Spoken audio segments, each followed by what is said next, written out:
За нэг ном уншаал те нэг сургалтанд хамрагдал тэгэл байдаг юм байна гэсэн ойлголттой. Хөөх ийм юм хийдэг юм мундаг хүмүүс байдсан бэ те бид нар ч бүр амраар л бодоод байдаг штэ ч гэдэг юм уу. Хорхол эдэлж хугацаанд сурсан мэдсэн зүйл маань эргээд миний амьдралд ийм хэрэг тус болоод би одоо ингээм амьдраа явж байгаа шүү гэсэн байдлаар ханддаг бас хүмүүжигч нар маш бас байдаг. Шүүгэн шийдвэр гүйцэтгэх байгууллагын одоо хэмжээнд 2025 он гарсаар бид нар одоо хүмүүжигч нарынхаа уран бүтээл, гар урлалыг нь олон нийтэд нээлттэй таниулах, за мэдээж одоо юу гэдэг үүгээрээ дамжуулаад одоо нийгэмшүүлэх ажлын үр нөлөөг одоо иргэд олон нийтэд ойлгуулах зорилгоор хийж байгаа одоо хоёр дахь том ажил маань одоо энэ гар урлалын бүтээлийг гаргасан үзэсгэлэн байгаа.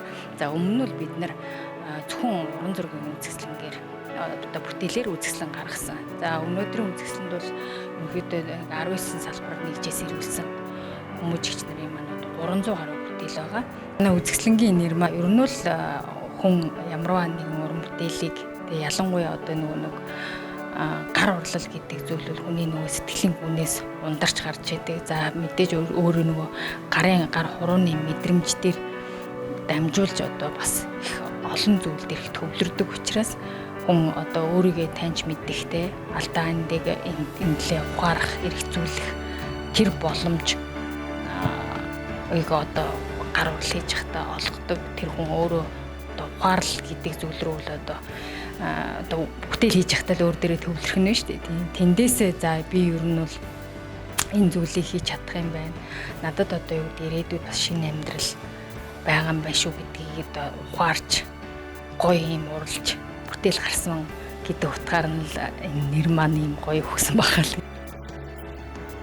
Одоо нөгөө хорих байгууллага дотроо тэр нэг тортой төмөр хаалганы цаанд ингээл суугаал за нэг ном уншаал те нэг сургалтанд хамрагдал тэгэл байдаг юм байна гэсэн ойлголттой бас байсан юм шиг байгаа юм те. Энэ үзэсгэлэн үзээ явж явахаар явцдаа бол хүмүүс энийг тэгээд ингээд хорихол эдэлж байгаа хүмүүс хийсэн юм уу гэд ялангуяа манай нөгөө хөөргөний дайлан хараад зүү ороосон ойдолтой дайлангууд байгаа байхгүй. Тэгээд тэрийг хараад яг энэ л эрэгтэн хүн ойж байгаа мөн гэх жишээ нь ч юм уу те. Өнөөдрийн үзэсгэлэн дээрээс ер нь бол хамгийн хүмүүсийн анхаарлыг татж байгаа бүтээлүүд бол одоо чулуун сэлбэрүүд байна.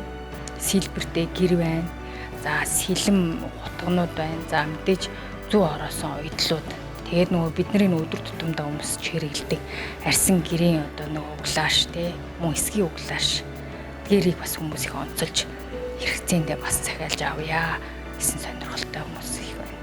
За өөрөө одоо мэрэгжлийн үнэмлэхтэй за одоо жишээ нь малгай хийгээд гутал хийгээд сурлаа хүн сураад гарна гэдэг чи эргээд өөрөө нийгэмд одоо эргэж амьдрах одоо өөрөө шинэ амьдралын зорилго үүсгээд за гэр бүлдээ өрхийн аж ахуй эрхлэх за магадгүй өөр байгууллагт одоо ажилд ороход одоо нүүр бардам өөрөх нь одоо тэр чадсан мэрдсэн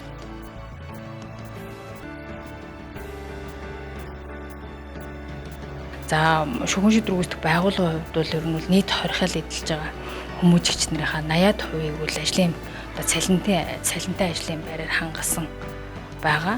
За одоо хүмүүс маань суллагдаад хорих ангид одоо сурсан мэдснээрээ өөрөө одоо гараад үргэлжлүүлээд ажиллаад амьдраад явах нөхцөл боломжийг бүрдүүлж өгж байгаагаараа бол одоо манай энэ гар урлалын одоо чадварт сургаж хүмүүсээ одоо тий гар урлалаар дамжуулж одоо хөдөлмөр мэргэжлийн дадал олгож байгаа нь бол нэлээ илүү одоо хүнд амьдралтай ойрхон